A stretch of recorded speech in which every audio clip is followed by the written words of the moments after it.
एक बार लोहा रोड नाम की एक जगह होती है। उस जगह पर शैतान का साया होता है। एक बार एक आदमी वहाँ से अपने स्कूटर पे जा रहा होता है। तभी डरावनी डरावनी आवाजें आने लगती हैं। कहाँ जा रहा है? आजा, आजा मेरे पास। अरे नहीं, छोड़ दो मुझे, नहीं नहीं, छोड़ दो। वो शैतान उस आदमी को पकड़कर मार देता है। उसी जगह के पास विशाल नाम का लड़का रहता था। काफी दिनों से वो नौकरी की तलाश कर रहा था। क्या मोंटू, मेरी जिंदगी तो झंड हुई जा रही है। इतना पढ़ लिख करके भी एक ढंग की नौकरी नहीं मिल पा रही। अरे विशाल, उदास क्यों होता है? मिल जाएगी तुझे नौकरी। वैसे भी तू तो मुझसे कितना ज्यादा पढ़ा लिखा है। जब मेरे जैसे नालायक को नौकरी मिल गई तो तुझे भी मिल जाएगी एक दिन। वैसे तू चाहे तो मेरी कंपनी में नौकरी कर सकता है। एक तो यार, तू मेरी अपने से तुलना मत कर। अरे तू गोबर गणेश और मैं ग्रेजुएट, मेरे लेवल का नहीं है भाई तू। और तेरी नौकरी क्या है? पिज्जा डिलीवरी बॉय की। भाई, तेरी इन्हीं बकवास बातों की वजह से तुझे नौकरी नहीं मिलती। तूने ग्रेजुएट होके क्या उखाड़ लिया? अरे यार, तू बुरा मत मान, मैं ये नहीं कहना चाहता था। लेकिन यार तू खुद समझ, पिज्जा डिलीवरी बॉय, वो भी मैं। देख भाई, कोई काम छोटा बड़ा नहीं होता। जो मिले वो कर लेना चाहिए। कुछ ना करने से तो अच्छा है। चल, मैं चला। तू शेख चिल्ली के हसीन सपने देख। विशाल घर जाके अपनी सारी बात अपनी माँ पूजा को बताता है। तो बेटा कर लेना नौकरी, अगर मोंटू बता रहा है तो। वैसे भी तू अपनी घर की हालत तो जानता ही है। ठीक है माँ, अगर तुम यही चाहती हो तो मैं ये नौकरी कर लेता हूँ। उसके अगले दिन विशाल मोंटू को इंटरव्यू के लिए अपनी कंपनी में ले जाता है। तो विशाल, कितना पढ़े लिखे हो आप? जी, आपको मुझसे पिज्जा डिलीवरी करवाना है या अकाउंट चेक करवाना है? Good sense of humour. वैसे आप कितनी सैलरी लोगे? जी, 1,00,000 रुपए प्लस में एक गाड़ी। विशाल, ये क्या मजाक है? तुम्हें नौकरी करनी है या नहीं? जी, मैं तो नौकरी के लिए ही आया था। आपने ही मजाक शुरू कर दिया सर। आपको तो पता है डिलीवरी बॉय की कितनी सैलरी है, फिर भी आप मैनेजर पोस्ट के प्रश्न पूछ रहे हैं।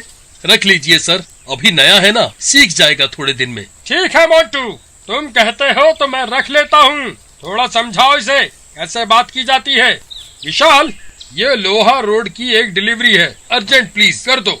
अरे सर, इतनी रात को वहाँ जाना खतरे से खाली नहीं है। सुना है रात को भूत प्रेत होते हैं उस एरिया में। क्या मोंटू, भूत प्रेत कुछ नहीं होते। अरे सर, आप एड्रेस दो, मैं जाता हूँ अभी। उसके बाद विशाल चला जाता है। अरे क्या खूबसूरत जगह है, इतनी शांति है यहाँ। ये मोंटू तो फालतू में ही डरता है। अरे वाह, क्या खूबसूरत लड़की है यार। ये मेरी गर्लफ्रेंड बन जाए तो मजा आ जाए। जी, मेरा नाम मोना है। क्या आप मुझे लिफ्ट दे दोगे आगे तक? जी जी जरूर। आप जैसी खूबसूरत लड़की को नहीं छोड़ूंगा तो किसको छोड़ूंगा? अरे लेकिन आप तो पिज्जा डिलीवरी करने जा रहे हैं, आपको दिक्कत होगी। आधे घंटे में देना होता है ना आप लोगों को डिलीवरी। अरे नहीं मोना जी, आपको पहले लिफ्ट दूंगा। वैसे भी जिस पेटू को खाना होगा ठंडा खा लेगा। इसके बाद विशाल मोना को स्कूटर पर बिठा लेता है और वहाँ से चल पड़ता है। थोड़ी दूर आने पर उसका स्कूटर झटके मारकर रुक जाता है। अरे ये क्या हो गया? ये स्कूटर आगे क्यों नहीं बढ़ रहा है? लेकिन जैसे ही विशाल स्कूटर से उतरता है, उसके होश उड़ जाते हैं। मोना के पांव उल्टे होते हैं और शैतान अपने असली रूप में आ जाता है। क्या हुआ विशाल, दिल वाले विशाल? डर गए मेरे पैरों को देखकर? अब मेरा ये रूप देखो। भागो रे, ये तो भाई जान पे बनाई और लड़की पे टशन मार। भाग बेटा विशाल, भाग। अरे ये क्या कर रहा है दुष्ट? बाहर निकल मेरे शरीर से। पिज्जा मास्टर, अब तो मैं तेरे शरीर में ही रहूंगा और तेरे शरीर की मदद से शिकार करूंगा। इसके बाद विशाल वापस अपने ऑफिस आता है, लेकिन वो बदल जाता है। वो किसी से बात नहीं करता और चुपचाप अपनी कुर्सी पर बैठ जाता है। क्यों? ओ चले विशाल, लगता है मजा आ गया लोहा रोड की डिलीवरी में, क्यों? बहुत बोलता था इंटरव्यू में। हैवान अपने असली रूप में आ जाता है। मैनेजर, बोल तो तू सही रहा है, मजा तो बहुत आया था पिज्जा की डिलीवरी में। ले, थोड़ा सा मजा तू भी चख ले। ऐसा कहकर विशाल एक पिज्जा का टुकड़ा, जो कि खून से सना होता है, मैनेजर के मुंह में डाल देता है और मैनेजर मर जाता है। अगले दिन रात को विशाल और मोंटू फिर मिलते हैं, लेकिन विशाल मोंटू से बात नहीं करता और अपना स्कूटर निकालता है और डिलीवरी के लिए चला जाता है। विशाल डिलीवरी वाली जगह पहुंचता है और घर के दरवाजे को पीटने लगता है। एक बच्चा बाहर निकलता है। क्या अंकल, इतनी देर कर दी पिज्जा लाने में? पता है मैं कितनी देर से भूखा हूँ? विशाल को गुस्सा आ जाता है। क्या तेरे पिताजी का नौकर हूँ?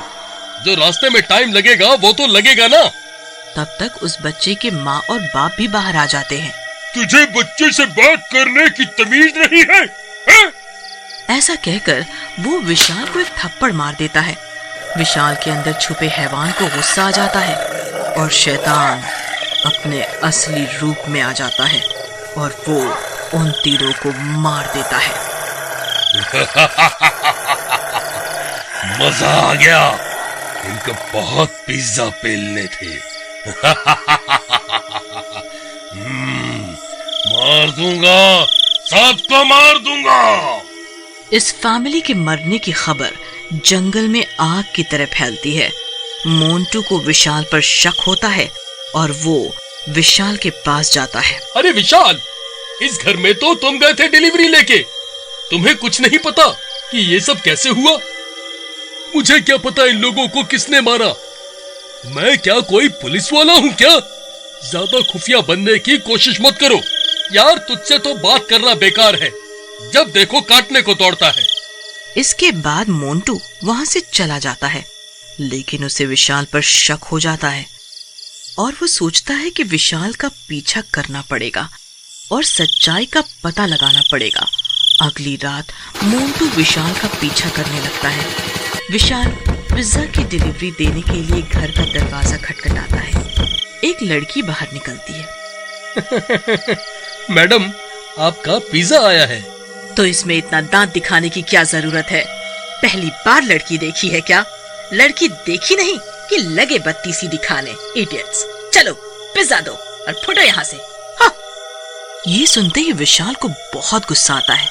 उसके अंदर का शैतान फिर से जाग जाता है और वो लड़की पर हमला कर देता है और लड़की को धक्का दे देता है।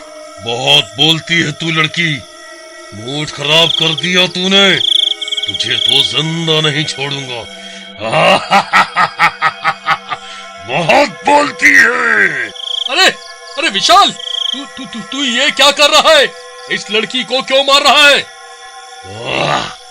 तू फिर आ गया, समझाया था ना मेरे रास्ते में मत आ, लेकिन तेरी खुजली मिटती नहीं, लगता है तेरे को भी मरना पड़ेगा। जैसे ही विशाल मोंटू को मारने जाता है, मोंटू के गले में पड़ा माता का लॉकेट बाहर आ जाता है, जिसे देखकर शैतान घबरा जाता है।